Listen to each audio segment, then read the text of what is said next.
The wedding hall shimmered under crystal chandeliers, filled with the low hum of 204 guests, relatives, colleagues, distant cousins, and friends who had traveled from far and wide. Every chair was occupied, every table gleamed. It was supposed to be the happiest day of my life. I stood at the entrance, my hands trembling slightly as I adjusted the delicate lace on my wedding dress. My mother stood beside me, her thin fingers smoothing imaginary creases from my veil. She wore a simple sari, powder blue with a silver border, neatly pressed. Her hair pulled back in a modest bun. She looked beautiful to me, strong, quiet, proud. But I knew she felt out of place. My mother had spent her life working as a school clerk, raising me alone after my father passed away when I was 9. She never complained, never asked for sympathy. She taught me to stand tall, even when the world tried to bend me. Today, she smiled softly, but her eyes scanned the room with unease. On the other side of the hall stood my in-laws, wealthy, influential, and loud. My husband Arjun came from a family that believed money was the measure of worth. His father owned multiple businesses. His mother wore diamonds as casually as bangles. Their relatives spoke in polished accents and laughed a little too loudly. From the moment my mother stepped into the hall, I noticed the whispers. "She's the bride's mother?" So simple. Didn't they match the status? I clenched my jaw, forcing myself to breathe. Today was not the day for conflict. Today was about love, or so I told myself. The wedding rituals went smoothly at first. Flowers were exchanged, mantras were chanted, cameras flashed endlessly. I tried to lose myself in the warmth of Arjun's hand in mine, in the promise we were making. Then came the reception. Microphones were passed around for speeches. My heart sank the moment my mother-in-law stood up. She smiled sweetly, the kind of smile that never reached her eyes. "We are so happy," she began, her voice carrying across the hall, "that our son has married such a grounded girl." A few polite laughs followed. "She comes from very humble beginnings," she continued. "Her mother raised her all by herself. Very admirable, don't you think?" The word humble landed like a slap. My chest tightened. I glanced at my mother. She lowered her eyes, her smile frozen. Then my father-in-law took the mic. "We believe marriage brings two families together," he said. "Though of course sometimes the differences are noticeable." Laughter erupted, loud, careless, cruel. I heard someone add, "At least the bride upgraded her lifestyle." My ears rang. My vision blurred. 204 people laughed as my mother sat there, shrinking into herself, her hands clenched in her lap. Arjun stood silent beside me. In that moment, as applause echoed and glasses clinked, something inside me broke quietly, but completely. They thought this was the end of the story. They had no idea it was. The applause faded, but the damage lingered like smoke after a fire. My ears still rang as if the laughter had carved itself into my skull. I stood there, smiling because that was what brides were supposed to do, while inside, something sacred bled quietly. My mother did not cry. That hurt the most. She sat straight-backed at her table, nodding politely at anyone who glanced her way, as though she had not just been reduced to a punchline in front of 204 people. When our eyes met, she offered me a small smile, gentle, reassuring, the same smile she used to give me when the electricity went out and we ate dinner by candlelight. "It's okay," that smile said. "I can endure." But I couldn't. After the formalities ended, I excused myself and rushed to the bridal room. The heavy door shut behind me, and the moment I was alone, my knees buckled. I sank onto the velvet sofa, clutching my dress as hot tears finally spilled down my cheeks. A few minutes later, Arjun walked in. "What was that?" I demanded, my voice shaking. "Why didn't you say anything?" He looked uncomfortable, loosening his tie. "They didn't mean it that way. You know how my parents joke." "Joke?" I laughed bitterly. "They humiliated my mother." He sighed, running a hand through his hair. Today was already stressful. I didn't want to create a scene. I stared at him, searching for the man I thought I was marrying. "You already did," I whispered. He said nothing. When I returned to the hall, my mother was gone. Panic rose in my chest as I scanned the crowd. I found her outside, standing near the parking area under a dim streetlight, clutching her purse. "Amma," I called, rushing to her side. "Why did you come out here alone?" She brushed my hair back gently, careful not to disturb my makeup. "I needed air," she said softly. "Don't worry. It's your day." "I'm so sorry," I choked. I should have stopped them. She shook her head. "You have your own life now. Don't carry my burdens into it." Those words broke me more than the mockery. That night, after the guests left and the lights dimmed, I lay beside Arjun in a room that felt colder than any place I had ever known. He fell asleep quickly. I didn't. I kept replaying the scene, the laughter, the microphones, my mother's quiet dignity. With every memory, my resolve hardened. At dawn, I sent a single message from my phone. "Amma, trust me, just for one day." She replied a few minutes later. "I trust you always." They believed my mother was weak because she was silent. They believed I would forget because I was married now. But the next day, while they were still basking in the glory of their perfect wedding, the ground beneath their feet was already beginning to crack. And they had no idea whose hands held the hammer. Morning light filtered through the sheer curtains, painting the room in pale gold. It should have felt like a new beginning. Instead, my chest felt heavy, as though the events of the previous night had settled there, unmoving. Arjun was already awake, scrolling through his phone, his face calm, too calm. I watched him for a moment, wondering how two people could wake up in the same bed and live in such different worlds. "I'm going to visit my mother today," I said quietly. He looked up. "Already? We're supposed to go to my parents' house. Relatives will be there." "I know." I met his eyes. "I'll join later." He frowned, clearly irritated, but said nothing. Silence had become his weapon. I reached my mother's small apartment by mid-morning. The familiar scent of incense and old books wrapped around me like a forgotten comfort. She was in the kitchen, preparing tea, moving with the same calm precision she had always had. "You should be resting," she said when she saw me. "Yesterday was exhausting." I took her hands, noticing the faint tremor she tried to hide. "Amma," I said, my voice breaking, "why didn't you say anything?" She smiled sadly. "Because answering cruelty with anger only teaches people they were right to provoke you." We sat at the dining table, the same one she had bought years ago after saving for months. As she poured the tea, she finally spoke again. "There's something you should know," she said, her gaze distant. "Your father once faced this kind of humiliation too." I stiffened. "My father was a subject we rarely spoke about. He worked for a large company," she continued. "His boss mocked him in meetings, in front of others, because we didn't come from money. One day your father stood up and walked away. He started his own small consultancy. It didn't make us rich, but it gave us dignity." I swallowed hard. "Why are you telling me this now?" "Because dignity doesn't always announce itself," she said gently. "Sometimes it waits." Her words stayed with me long after I left her apartment. On my way back, my phone buzzed repeatedly. Messages from my mother-in-law, from Arjun's relatives, requests, instructions, expectations. Not a single apology. That evening, I arrived at my in-laws' house, a sprawling villa buzzing with post-wedding celebrations. My mother-in-law greeted me with forced warmth. "You should dress better," she said lightly, eyeing my simple kurta. "Now you represent our family." I smiled. "I always have." She laughed, assuming it was a joke. During dinner, I noticed something odd. My father-in-law kept glancing at his phone, his confident expression faltering. Arjun's uncle stepped outside to take a call, his voice tense. I felt it then, a shift in the air. Something unseen but powerful was moving. Later that night, as I stood alone on the balcony, my phone vibrated. An unknown number. "Everything is in motion. By tomorrow they will know." I closed my eyes, thinking of my mother's bowed head.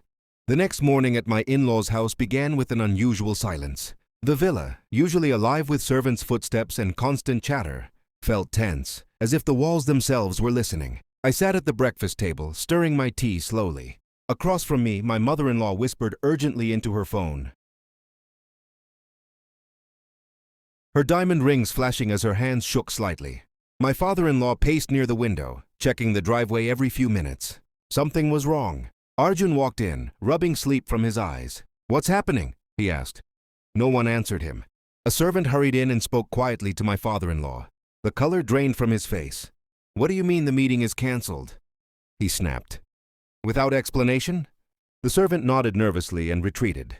I took a sip of tea, my heartbeat steady. I remembered my mother's words. Sometimes dignity waits. Within the hour, the phone calls started coming in rapid succession. One investor pulled out, then another. A supplier delayed shipments without notice. A bank representative requested an urgent review of certain accounts. Arjun finally turned to me. "Do you know something about this?" I met his gaze calmly. "Do you remember what your parents said last night?" He frowned. "This isn't the time." "It is exactly the time," I replied. My mother-in-law slammed her phone onto the table. "This is sabotage," she hissed. "Someone is spreading lies." I stood up slowly. "No lies. Only truths you chose to ignore." Their eyes locked onto me. "My mother," I continued, My voice controlled but firm. Is the senior auditor at the firm that reviews 3 of your major companies. The room went still. She was invited years ago because of her reputation for integrity. She never once used her position for personal gain. Not even for me. Arjun's mouth fell open. Your mother? She discovered irregularities, I said. Nothing illegal enough to arrest you, but enough to scare investors, enough to demand accountability. My father-in-law staggered back into his chair. Why now? He demanded. I leaned forward. Because yesterday, you reminded her, and me, why dignity matters more than money. My mother-in-law's voice trembled. You planned this. No, I said quietly. You did. When you mocked her publicly, you gave her the courage to stop protecting your image. Arjun stared at me, torn between shock and realization. You could have warned us. You had a chance to stand up, I said softly. You chose silence. By evening, news began circulating among their elite circles. Meetings were postponed. Partnerships reconsidered. Their perfect reputation, built over decades, began to crumble in a single day. That night, I called my mother. It's happening, I told her. She was silent for a moment. Then she said, remember, this is not revenge. This is balance. As I ended the call, I looked around the grand house, now filled with panic instead of pride. The marble floors. By the 6th day after the wedding, the house no longer felt like a palace. It felt like a courtroom waiting for judgment. The phones had stopped ringing. That silence was worse than the chaos before. No calls meant no negotiations, no reassurance, no rescue. Only decisions being made elsewhere, without them. I sat in the living room, watching my in-laws move like strangers in their own home. My mother-in-law no longer wore her diamonds. My father-in-law's shoulders sagged, as if the weight of years had finally found him. Arjun returned late that evening. His face was pale, his confidence stripped away. 3 contracts are gone, he said quietly. And the bank froze 1 account pending review. My mother-in-law let out a sharp breath. This is your wife's doing, she snapped, pointing at me. She ruined us. I stood up slowly. No, I revealed you. Her eyes burned with fury. After everything we gave you? I laughed softly, not in humor but disbelief. You gave me luxury. My mother gave me values. Yesterday showed me which one lasts. My father-in-law finally looked at me, not with arrogance, but fear. What do you want? He asked. I met his gaze steadily. An apology. The room froze. To my mother, I continued. Publicly. The same way you humiliated her. My mother-in-law scoffed. Never. I picked up my phone. Then tomorrow the remaining reports will be submitted. Fully. Arjun stepped forward. Stop, he said hoarsely. He looked at his parents, then at me. Please, enough. I studied him carefully. Tell me, Arjun, if it had been me they mocked, would you have spoken? He opened his mouth, then closed it. That was my answer. That night, I packed my things. Arjun watched silently as I folded my clothes. Where will you go? He asked. To my mother, I replied. Where dignity lives. You're breaking this family, he whispered. I turned to him, tears finally spilling. No, I'm showing you what a family is supposed to protect. The next morning, something unexpected happened. My father-in-law arrived at my mother's apartment alone. No expensive car, no entourage, just a tired man. He stood before her, hands folded, eyes lowered. I was wrong, he said. I let pride speak where respect should have. My mother listened quietly. I apologize, he continued, voice cracking, for humiliating you, for believing money made us superior. She nodded once. Apologies matter only when they change behavior. That afternoon, a statement was issued. Investors were informed. Processes were corrected. Losses remained, but so did lessons. That evening, my mother held my hands and said softly, You did not raise your voice. You raised your worth. Behind us, an empire was smaller. But in front of us, something far greater stood tall. The apology should have ended the storm. It didn't. Instead, it exposed everything that had been hidden for years. News of my father-in-law's public apology spread quickly, through their social circles. Some praised his humility. Others whispered that the family had lost its edge. In their world, power was respected, never restraint. Arjun came to my mother's apartment that evening. He stood at the doorway for a long moment before stepping inside, as if unsure whether he still belonged there. I didn't know, he said quietly. About your mother, about the audits, about any of it. I looked at him steadily. You didn't know because you never asked. He winced. I was raised to believe my parents were always right. And I was raised to believe respect is earned, I replied. We sat in silence. My mother brought tea and left us alone. "I love you," Arjun said finally. "But I don't know how to stand against them. They're my parents." I nodded. "I never asked you to stand against them. I asked you to stand for what was right." He covered his face with his hands. "If I choose you, I lose them." I felt my throat tighten. "If you choose silence, you lose me." That was the truth, bare and unavoidable. The next morning, Arjun made his decision. He called a family meeting at the villa. Relatives, advisors, and senior managers gathered, tension thick in the air. For the first time, Arjun stood at the head of the table, not as a son, but as a man. "What happened at my wedding was unacceptable," he said firmly. "My wife's mother was humiliated, and I failed to stop it." Murmurs rippled through the room. "I will not continue in any role, personal or professional, that requires me to ignore disrespect." My mother-in-law's face hardened. "So you choose her?" "I choose values," he replied. "If this family cannot honor them, then yes, I choose her." Silence followed. That afternoon, Arjun resigned from 2 leadership positions within the family businesses. The decision shocked everyone, including himself. We moved into a small rented apartment near my mother's place. No servants, no drivers, just space, quiet, and honesty. Life became simpler and harder. One evening as we cooked dinner together, Arjun said softly, "I'm scared." "So am I admitted. "But for the first time," he continued, "I feel like I'm standing on my own feet." I smiled faintly. That's what dignity feels like. Outside, the city moved on, unaware that an empire had fractured, and a marriage had been reborn on entirely different terms. We didn't know whether love would survive this transformation, but for the first time since the wedding, it had a fighting chance. The months that followed were not kind. The fall from comfort to uncertainty was sharper than either of us had imagined. The rented apartment was small, the walls thin, the neighbors loud. There were days when the power went out without warning and nights when the city noise refused to let us sleep. For Arjun, who had grown up surrounded by luxury and unquestioned authority, it felt like exile. For me, it felt familiar. Arjun searched for work outside his family's shadow, but doors closed quietly once his last name stopped opening them. Interviews ended with polite smiles and vague promises. His pride took hit after hit. One evening he came home early, shoulders slumped. "They offered me a position," he said, dropping his bag. "Junior role, half the salary I used to earn."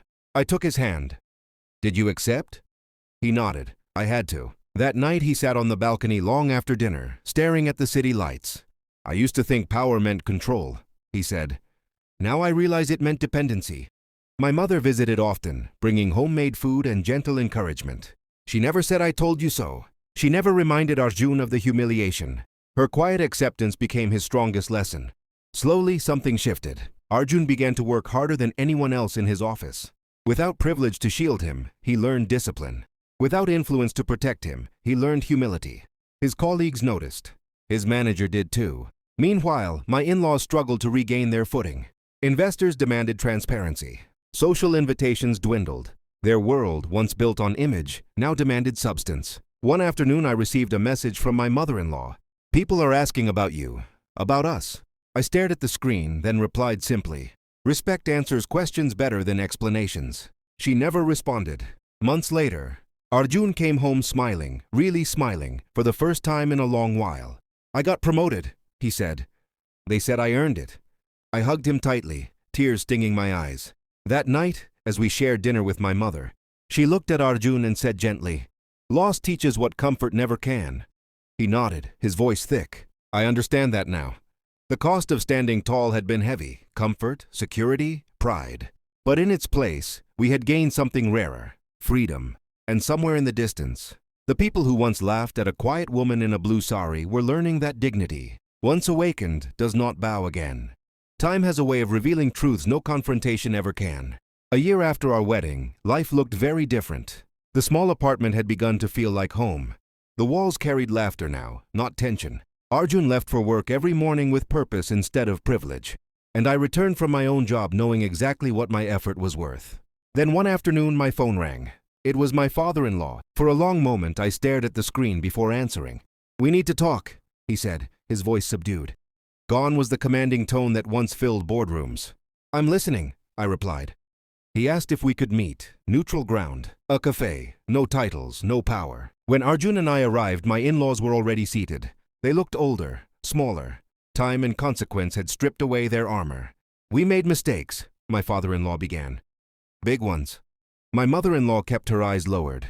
This alone told me everything. Our business is stabilizing, he continued, but we lost trust. And reputation. That's harder to rebuild. Arjun said nothing. He let silence do the work. Finally, my mother-in-law spoke. People don't forget easily, she said quietly. They remember how you treat those you think are beneath you. Her words were not an excuse. They were an admission. She looked at me. Your mother. She taught us that. I took a slow breath. Lessons only matter if they change behavior. She nodded. We want to change. They offered Arjun a role again, this time without entitlement, without assumption. A partnership, not a throne. Arjun looked at me, silently asking. I met his gaze. What do you want? He turned back to his parents. I'll consider it, he said. Only if respect is non-negotiable. My father-in-law agreed immediately. As we left the cafe, Arjun exhaled deeply. I never imagined the day they would ask instead of demand. I smiled faintly. That's what accountability does. That evening we visited my mother. When she heard about the meeting, she simply nodded. Power borrowed is fragile, she said. Power earned survives storms. Weeks later, a formal invitation arrived. An industry event. The same elite circle, the same people. This time, the invitation listed my mother as guest of honor. At the event, she walked in calmly, wearing the same blue sari, new but just as simple. Conversations paused, eyes followed. No one left. People stood. As applause filled the room, I watched my in-laws from across the hall. Their expressions were no longer proud. They were respectful. The tables had not turned through anger or revenge. They had turned through truth. And truth, once seen, cannot be unseen. The auditorium was silent as my mother stepped onto the stage. No crystal chandeliers this time. No wedding decorations. Just clean lights, polished wood, and an audience of professionals, investors, executives, analysts, people who measured worth not by wealth, but by credibility. She adjusted the microphone slightly, her hands steady. I have spent most of my career working quietly, she began. Not because my voice was unimportant, but because integrity does not need an audience. Every word landed with weight. She spoke about accountability, about transparency, about how systems fail when pride replaces ethics. She never mentioned names. She never told our story. She didn't have to. As she finished, the room rose in a standing ovation. Long, uninterrupted, earned. I glanced at my in-laws. My mother-in-law wiped her eyes discreetly. My father-in-law stood with the others, clapping slowly, his head slightly bowed. Arjun squeezed my hand. This, he whispered, is the moment that should have happened first. After the event, people surrounded my mother, not out of curiosity, but respect. Business cards were exchanged. Conversations were thoughtful, measured. One senior executive turned to me and said, "Your mother changed how many of us think today." I smiled.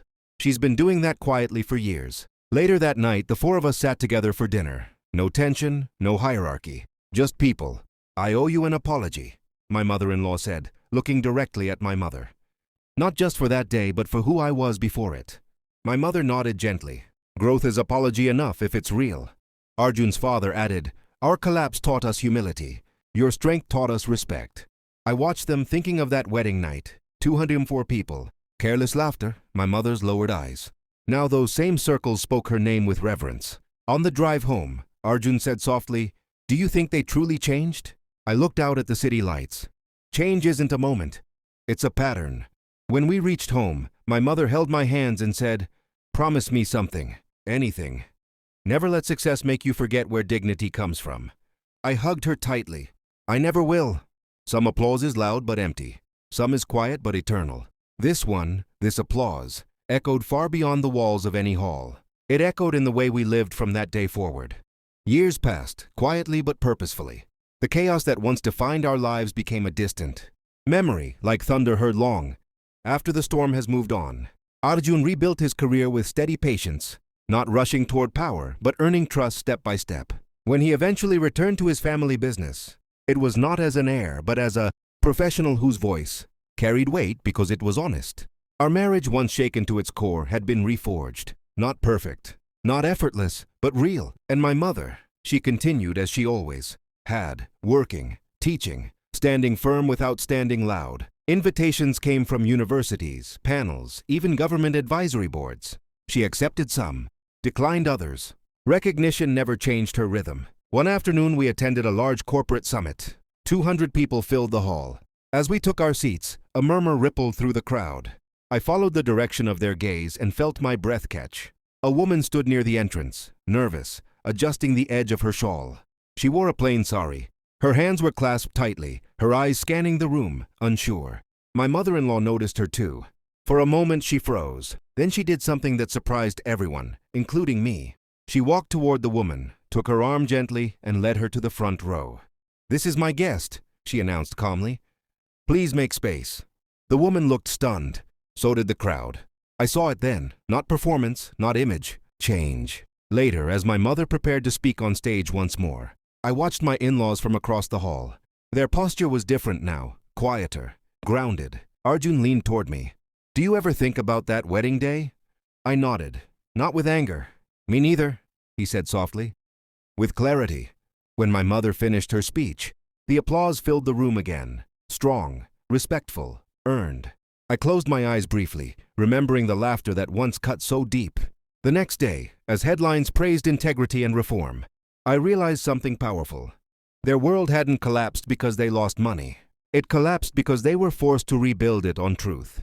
And in that rebuilding, they found something they never had before: grace.